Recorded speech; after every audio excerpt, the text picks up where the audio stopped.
Gimana caranya sebuah mitos tentang dewa raksasa, ditambah taktik penaklukan brutal dari para kaisar masa lalu, bisa ngebangun fondasi sejarah Tiongkok modern?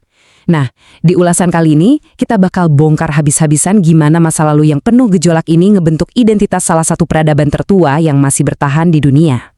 Jadi, mari kita mulai dengan satu pertanyaan besar nih. Gimana bisa mitos kuno yang mistis dan penaklukan demi penaklukan berdarah di masa lampau justru sukses membentuk negara adidaya supermasif yang kita kenal hari ini? Ini tuh benar-benar sebuah perjalanan panjang yang ngelewatin ribuan tahun kekacauan, penemuan brilian, sampai ambisi manusia yang seolah nggak ada batasnya. Untuk ngejawab itu, kita bakal jalan-jalan melintasi waktu.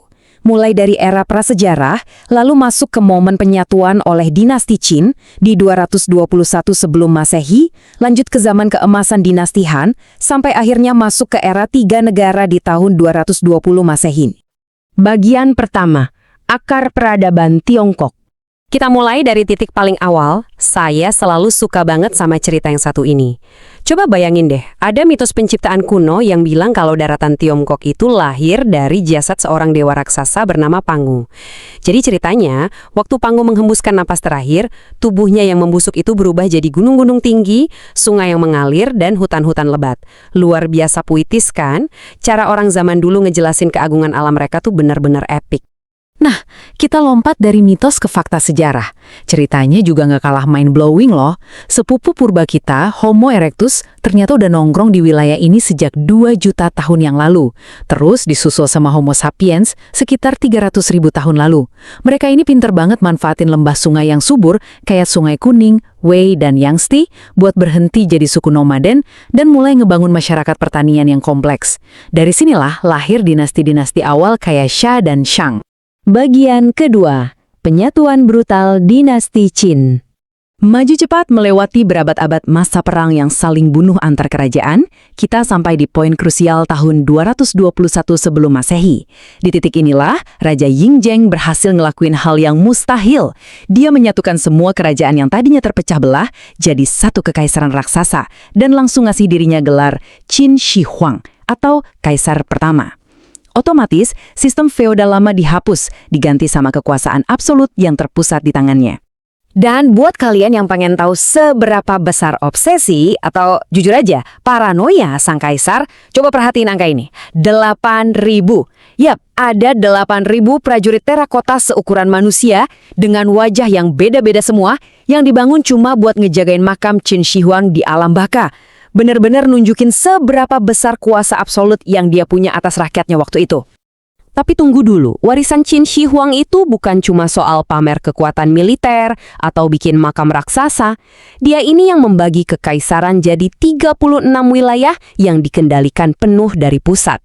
Terus, dia bikin standar buat mata uang, timbangan, sampai ke sistem tulisan pun disatukan. Langkah-langkah cerdas inilah yang sebenarnya jadi fondasi birokrasi Tiongkok buat 2000 tahun ke depan. Oh ya, dia juga yang memperluas tembok besar buat nahan serangan bangsa nomaden dari utara. Bagian ketiga, zaman keemasan dinasti Han. Nah, karena hukum-hukumnya yang terlalu brutal, dinasti Qin ini sayangnya nggak awet. Mereka cuma bertahan sekitar 15 tahun aja sebelum akhirnya runtuh dan digantiin sama dinasti Han. Perbedaan kedua dinasti ini tuh ibarat bumi dan langit. Kalau Qin pakai tangan besi legalisme, Han justru merangkul ajaran moral Konfusianisme yang lebih kalem, fokus ke kebenaran moral dan harmoni sosial.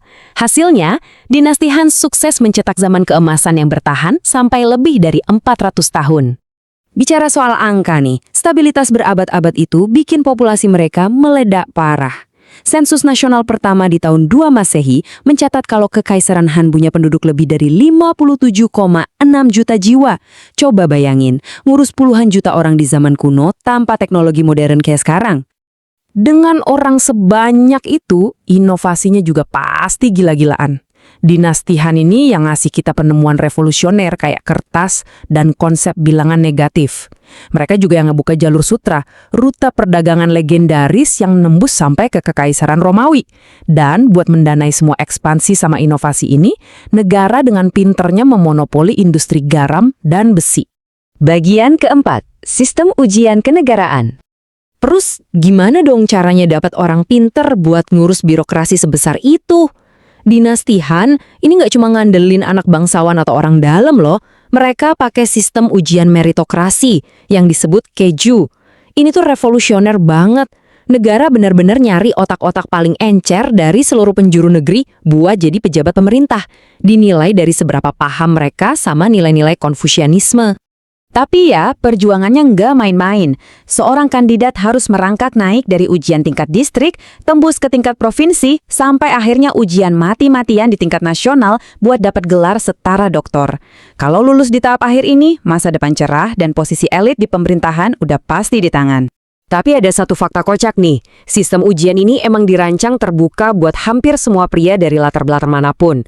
Tapi, ada tapinya nih, kalian dilarang keras ikutan ujian kalau keluarga kalian pernah buka bisnis tempat hiburan dalam 3 generasi terakhir. Wah, sistem moral mereka rupanya ketat banget, ngebatasin hal-hal yang dianggap kurang terhormat. Bagian kelima, era 3 negara. Layaknya semua zaman keemasan, dinasti Han akhirnya goyah juga.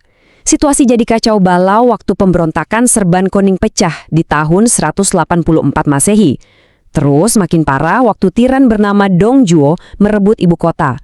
Kekaisaran yang tadinya super solid ini pelan-pelan retak, jadi ajang rebutan para panglima perang yang puncaknya ada di pertempuran legendaris Chibi.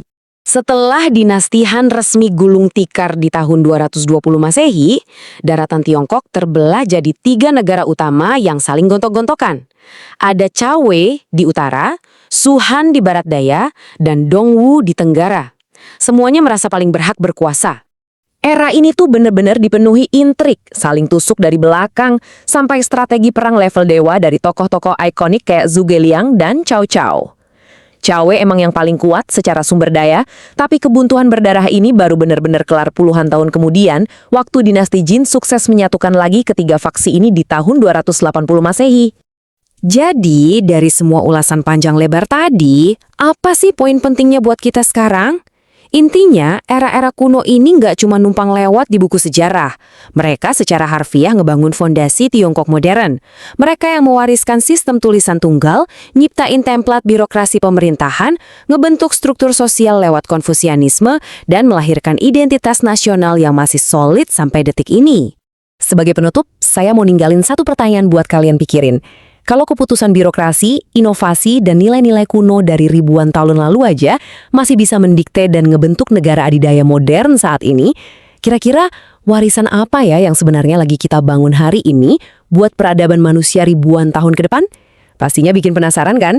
Terima kasih udah ngikutin pembahasan kali ini dan sampai jumpa di ulasan menarik lainnya.